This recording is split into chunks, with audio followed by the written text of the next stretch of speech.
E boa noite, boa tarde ou bom dia, consoante o local onde me estejas a ver e o fuso horário onde possas estar. Que sejas muito bem-vindo e bem-vinda quando chegares a mais uma transmissão sobre propósito de vida e hoje com esta diferenciação muito clara, que penso eu, que é o teu lugar. E podes ver a frase de apoio e diz como podemos ocupar por completo a nossa pele, a ciência e a arte que isso encerra em si, para que possamos ser então o melhor de nós e que esse melhor possa servir onde quer que estejamos. É essa a proposta que eu te trago e como sempre eu convido-te a comentares aqui, seja apenas dizeres um olá, trazeres a tua perspectiva, a tua questão. Será muito bem-vindo o teu comentário porque vamos usá-lo para criar a transmissão, para que a transmissão possa servir de uma maneira concreta, específica, prática também, se possível, o maior número de pessoas e além do maior número de pessoas que possa servir profundamente a ti que estás interessado e que estás a ver. E já te vejo também, meu amigo Raul, sejas muito bem-vindo. Também já te vejo, Leonila, muito bem-vindos sejam por estarem aqui. Deixem os vossos comentários, coloquem as vossas questões. Há algum tema mais concreto que vocês queiram ver associado a esta definição de lugar? Alguma perspectiva que gostasses de ver melhor desenvolvida relativamente a ocupares o teu lugar, o lugar que te compete assumir na vida, no momento, no ponto, na situação, na circunstância em que te encontras? Pois coloca aqui nos comentários. Eu vou aproveitar também para te convidar para qualquer questão que possa emergir depois da transmissão, que envies uma mensagem, ou nesta plataforma, ou então através de um e-mail para julio@juliobarroco.com e vou aproveitar para escrever aqui mesmo já o e-mail mais uma vez, para então, da melhor forma, poderes colocar o que entenderes colocar por essa mesma via. Ora, só um momento, que estamos aqui a escrever, e sim, estamos. Ora então, como ocuparmos o nosso lugar? Na minha perspectiva, tudo começa com uma constatação evidente, mas que se calhar nos escapa a muitos de nós, que é quando pensamos nesta questão de lugares, de posições, de será que estou onde devo estar? Será que estou a ser reconhecido pelo que posso oferecer? Será que estou a ser utilizado em todas as minhas capacidades, competências, talentos, dons? E obviamente a gratificar as minhas paixões, os meus interesses, a minha vocação como um todo, o meu propósito de vida, a expressão criativa, autêntica de quem sou.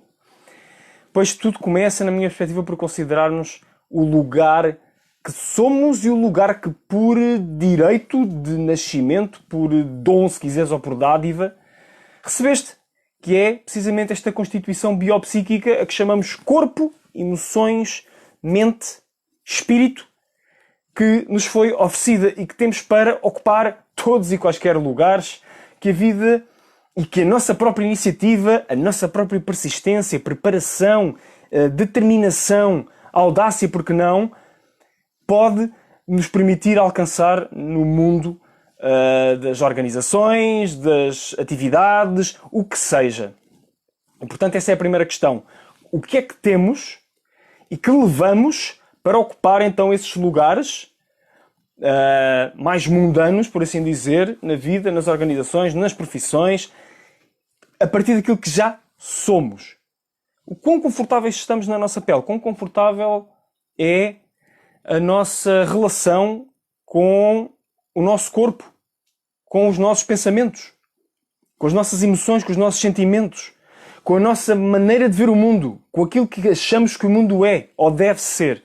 Qual é a nossa relação, precisamente, connosco mesmos, não só nas dimensões que nós encontramos e que associamos à nossa identidade, como na forma como vemos isso projetado no mundo à nossa volta. E, portanto, essa é uma questão que eu acho fundamental considerarmos, é como é que estamos a lidar com essas dimensões que nos constituem. Talvez o primeiro grande desafio que me lembro de ter tido na vida foi quando tinha a noção clara de que não estava bem na minha pele, na minha infância. Final da infância, mais concretamente, e princípio da adolescência, em que tive uma constatação de facto, muito clara, muito evidente, muito objetiva, que não estava bem na minha pele, porque não gostava do meu corpo, porque não gostava de formas do meu corpo, nomeadamente porque tinha uma ligeira lipomastia, que também é apelidada de mamas de menina, e portanto para mim, para um rapaz jovem, era bastante incomodativo, era bastante preocupante essa perspectiva de não gostar do meu corpo e de não ter um corpo que fosse atrativo, masculino o suficiente e que me desse então as oportunidades de acesso às tais posições a vários níveis que nós podemos equacionar ter na nossa sociedade, influenciadas pela nossa aparência, não é? Sermos aceitos no nosso círculo de amigos, podemos encontrar namorada, podermos sentirmos que somos apreciados pelos nossos pares, pela nossa família, pelos nossos amigos, o que seja.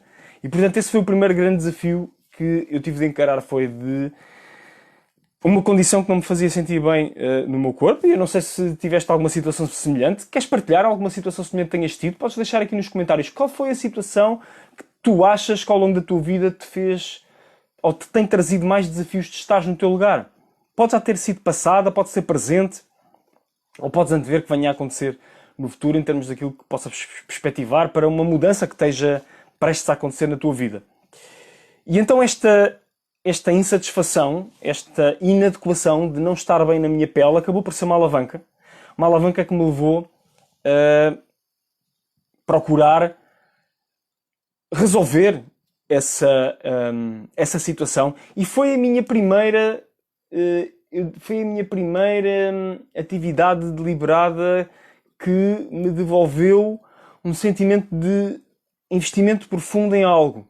Foi talvez aí em que, pela entrega que eu coloquei nesse processo de transformação pessoal, de converter as formas do meu corpo em formas que fossem socialmente mais aceitáveis e que me fizessem sentir com uma maior autoestima, começou aí, então, a minha busca de ocupar um melhor lugar. Claro que eu na altura não percebia as coisas deste modo, mas agora vejo assim.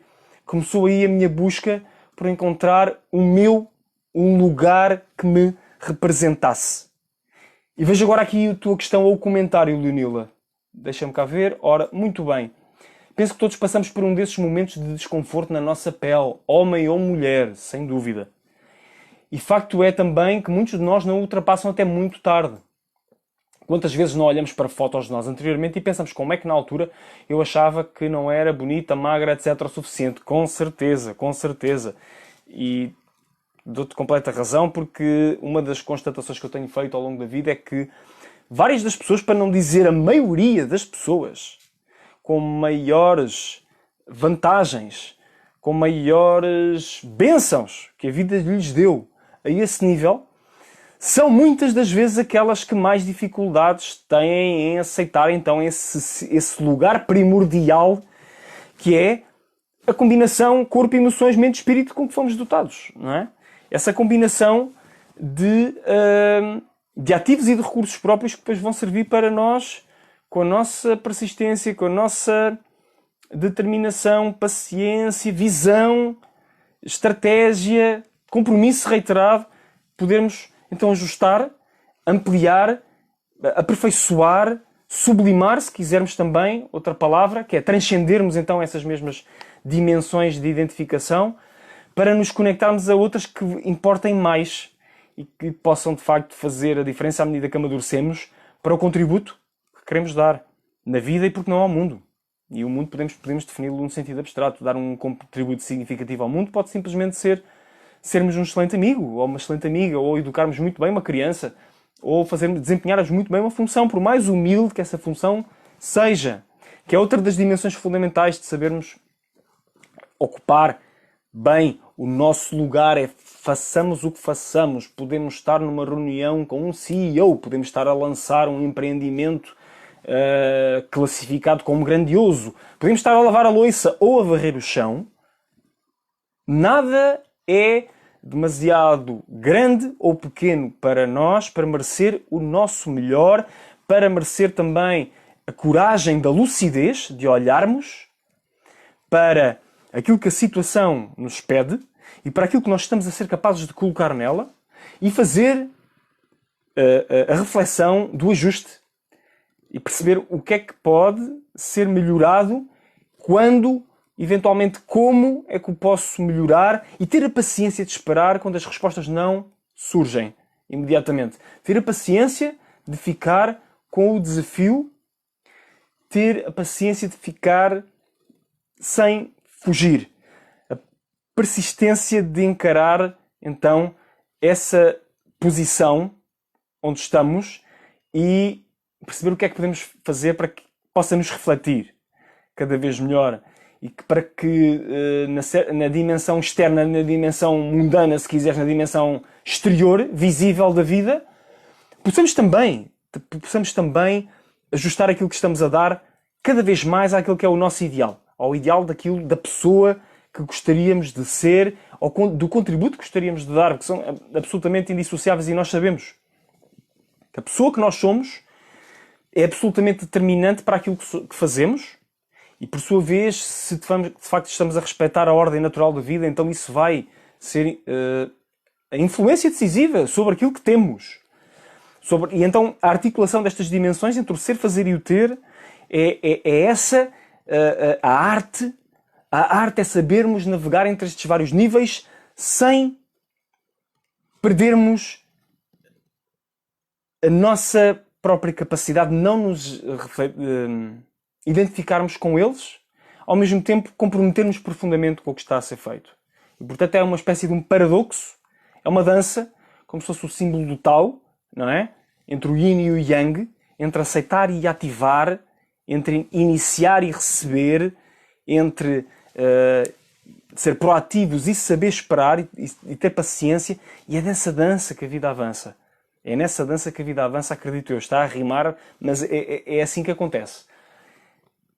E, portanto, a partir daí, depois todas as outras complexidades podem ter o seu lugar, quando, por exemplo, podemos ser visitados, entre aspas, por objetivos ou por sonhos, por projetos mais grandiosos. E eu acredito, atenção, eu acredito que nós somos verdadeiramente muito mais do que decisores sobre os nossos projetos e os nossos objetivos. Nós somos escolhidos pelas ideias que vêm ter connosco para que nós exerçamos então a nossa prerrogativa, obviamente, de decidir se ficamos ou não com essas ideias e se vamos ou não fazê-las parte do nosso caminho, se vamos investir o tempo, a atenção, a energia, os recursos para fazermos essas ideias funcionarem. E então sim, então podemos entrar noutros níveis de complexidade em que, simultaneamente preservando a nossa base, o nosso crescimento, a nossa integralidade daquilo que somos, a integralidade da nossa pele, respeitamos o nosso limite, ao mesmo tempo que o estamos a tentar expandir, porque estamos a tentar influenciar esferas cada vez mais amplas da vida. Primeiro começamos connosco, depois tentamos eventualmente influenciar uma família, tentamos influenciar os nossos amigos, depois podemos tentar influenciar a nossa comunidade de alguma forma, seja através da nossa profissão, seja através da nossa inserção social, natural, e depois podemos eventualmente equacionar outras formas de expandirmos a nossa esfera de influência. E então nesse jogo, nessa ânsia em que vamos tentando alargar os nossos limites e a nossa capacidade de fazer a diferença pelo bem, evidentemente assumindo aqui que essa expansão do lugar ou essa expansão da posição é benévola, portanto é ao serviço de algo que contribui para o bem de todos, e não me interessa desenvolver outra perspectiva, não nos interessa desenvolver aqui outra perspectiva, penso que estaremos de acordo.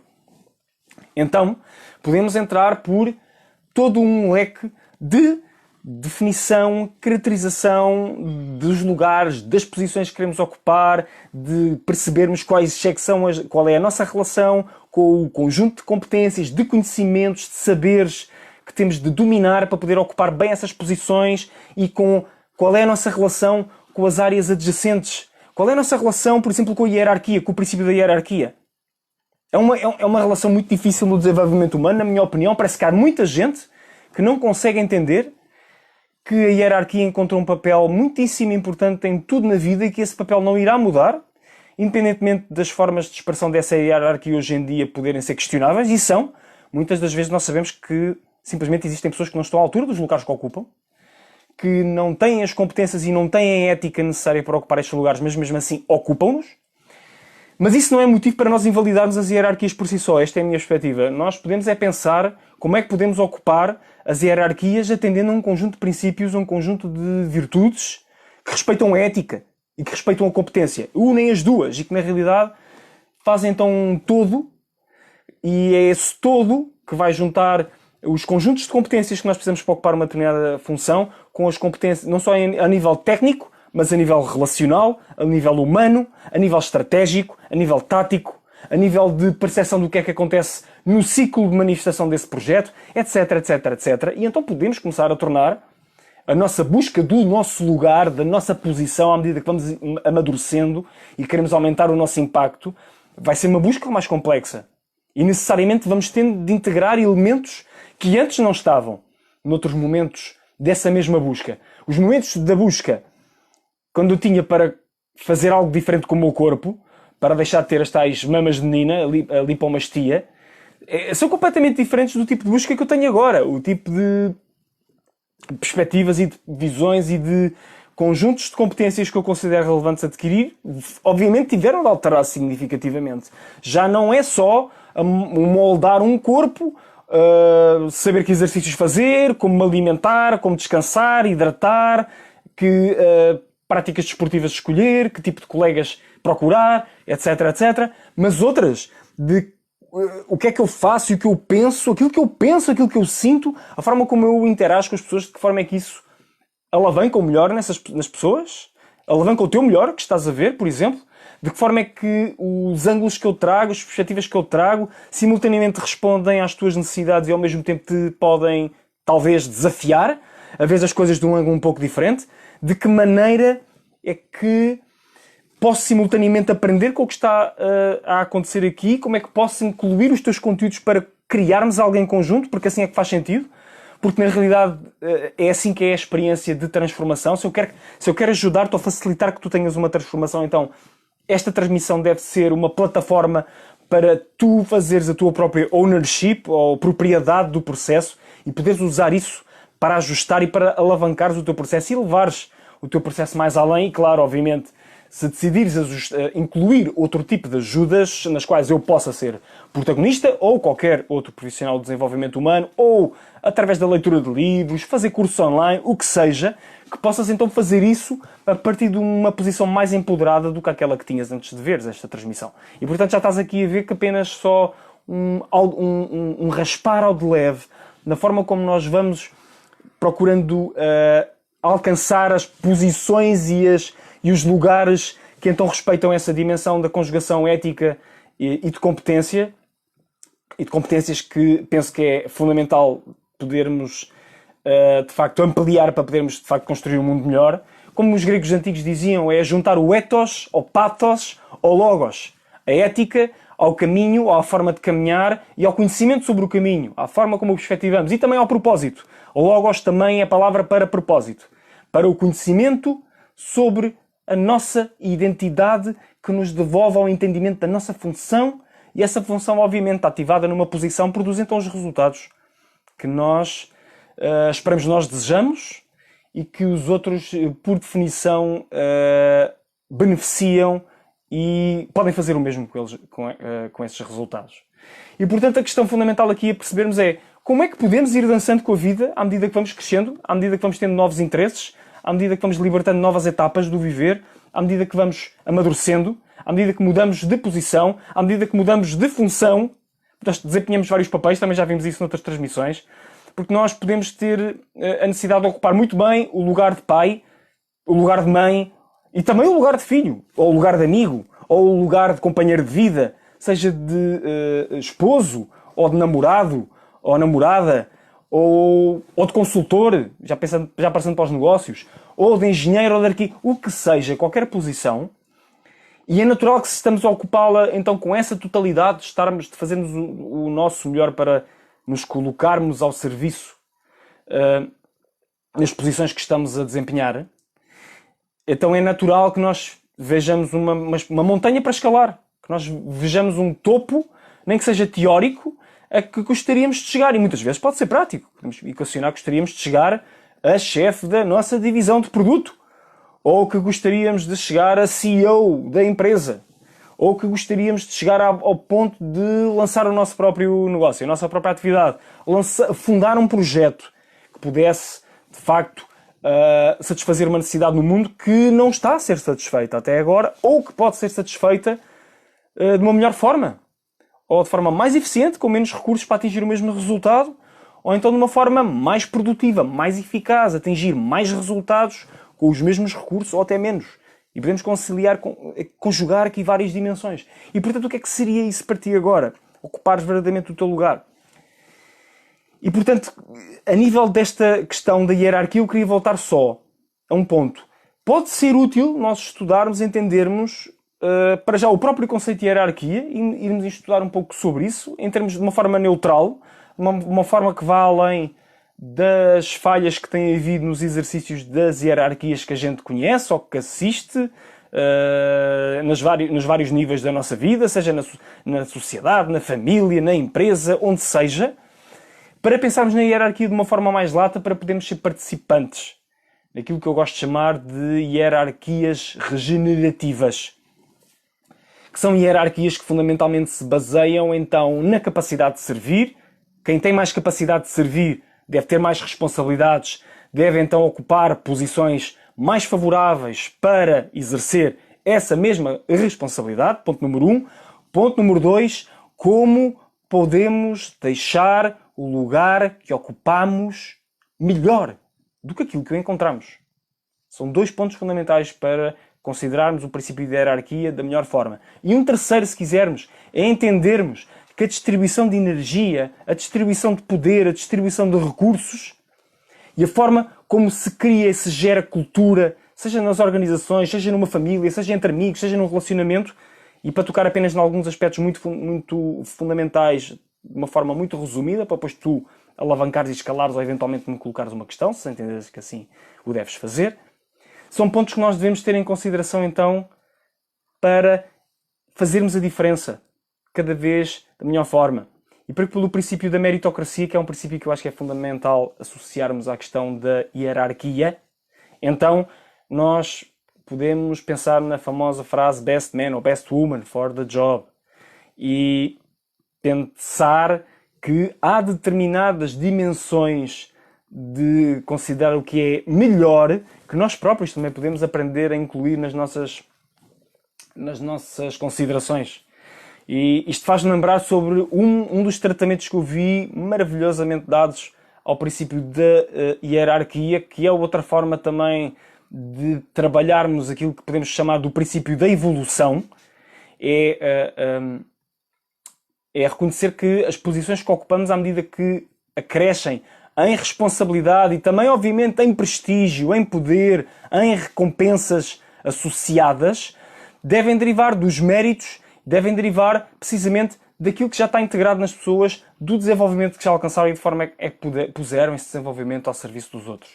E, portanto, essa conjugação ajustada à noção de mérito, e este mérito que inclui então o tal ethos, pathos e logos, e de uma forma prática podemos então ir em busca dos conjuntos de competências, dos saberes, dos conhecimentos que fazem sentido para as posições que ocupamos ou queremos ocupar, e queremos exercer então essas posições de uma forma cada vez mais clara, cada vez mais limpa, cada vez mais idealista também, sim, ao serviço de todos. Isto é idealismo? Sim, idealismo, sem dúvida. O mundo precisa de mais idealismo, portanto a posição que eu estou a defender aqui é uma posição idealista, sem dúvida. Não da perfeição inalcançável e inatingível, mas a perfeição como ideal. No momento fazemos o que podemos da melhor forma que podemos. Quando pudermos fazer melhor, fazemos melhor. E assim sucessivamente. Sempre com o intuito de que o melhor no final do dia seja o vencedor. Seja através de mim, seja através de outra pessoa mais bem preparada para o efeito. E no dia em que cada vez mais nós acreditamos nas coisas desta forma, as coisas tendem a acontecer cada vez mais desta forma. Mas não basta acreditar, temos de nos preparar para isso. Não basta fazer o bem, há que fazê-lo bem. como dizia Diderot. Eu já não sei se usei esta citação em alguma outra transmissão, mas a ideia fundamental é esta. Não basta termos boas intenções, e também há um outro ditado a respeito das intenções, é preciso estarmos capacitados para executarmos essas boas intenções. E se estamos em contextos que são adversos eticamente, então, eventualmente, o nível de competência necessária para podermos defender, trilhar um caminho ético, então é um nível de competência que ainda deve ser superior. E em especial nos aspectos relacionais e nos aspectos de entendimento de dinâmicas que, se somos bem intencionados, podem à partida escapar-nos. Não entender as intenções de determinados interlocutores que não estejam tão orientados para servir o bem ou de uma forma tão idealista quanto nós podemos estar. E, portanto, prepararmos muito bem, usar as armas legítimas e válidas, as armas do conhecimento, as armas do compromisso, do empenho, da dedicação, do trabalho, daquilo que também se denominou chamar de CANI, em inglês, que é o Constant and Never-Ending Improvement. Permanentemente a melhorar, permanentemente a procurar contribuir mais e melhor, e permanentemente neste processo, é isto que eu quero também destacar, permanentemente a sentirmos cada vez mais e melhor na nossa pele à medida que ela se expande, porque sabemos que estamos a fazer a coisa certa. Sabemos que estamos a caminhar da maneira certa. Sabemos que estamos a fazer o melhor que podemos, sem reservas. Não é perfeito, mas está a ser feito. E, portanto, é tudo o que nos pode ser pedido. E vamos crescendo. Vamos crescendo e o mundo... Por que não? Por que não pensar desta maneira? O mundo também cresce. O mundo também cresce connosco. E cumprimos o nosso propósito, cumprimos o nosso legado com esta atitude. E quando nos levantamos da cadeira e olhamos para trás e sentimos que avançamos, nem que sejam uns milímetros para a frente, o padrão associado àquela posição, àquele lugar que ocupamos, seja sob perspectiva seja só por estarmos bem na nossa própria pele, seja porque ascendemos a uma posição de elevada responsabilidade e, de facto, catapultamos esse conjunto de pessoas que foram fortemente influenciadas pelo exercício da nossa responsabilidade, pois sabemos que valeu a pena. E também há ditados para o que é que acontece quando vale a pena. Se invertermos a lógica, quando vale a pena, a nossa alma expande-se, a nossa alma engrandece. E por hoje é tudo. É isto que eu te gostava de dizer. Espero que continues a decidir manter o compromisso por fazeres o melhor para ocupares o teu lugar e eventualmente para ascenderes a novas dimensões desse lugar que cada vez mais nos gratifiquem, a todos nós, porque precisamos imensamente disso. E amanhã vamos falar sobre mais uma dimensão associada e que vem na sequência. O tempo que demora é o título da transmissão de amanhã. E vamos precisamente falar sobre então os fatores do tempo e como é que eles podem ser considerados por nós para não perdermos nenhum segundo, mas ao mesmo tempo sabermos manter a determinação, a persistência, a paciência necessárias para consumarmos as expressões criativas autênticas de quem somos. E antes de fechar, vou ler aqui a tua mensagem, Leonila, ou o teu comentário. Mensagem muito importante em todas as idades e fases da vida. Obrigado. Sei que aqui está alguém mais jovem que quer que veja, mas convido os adultos a convidarem um jovem para que ouça o que é preciso. Obrigado pelo teu reconhecimento, pelo teu repto também. E sim, por favor, se acharem interessante ou útil partilharem este vídeo, por favor façam-no, partilhem-no, ou por mensagem, ou nas vossas cronologias, ou identificarem alguém, o nome de alguém que achas que faz sentido que essa pessoa veja este vídeo, contacte com esta mensagem. Podes fazê-lo, está à vontade para o fazeres. Também podes usar o e-mail para remeter para essa pessoa, para me colocar alguma questão, ou seja o que seja que for necessário. E por hoje é isto. Que fiques bem. Até amanhã.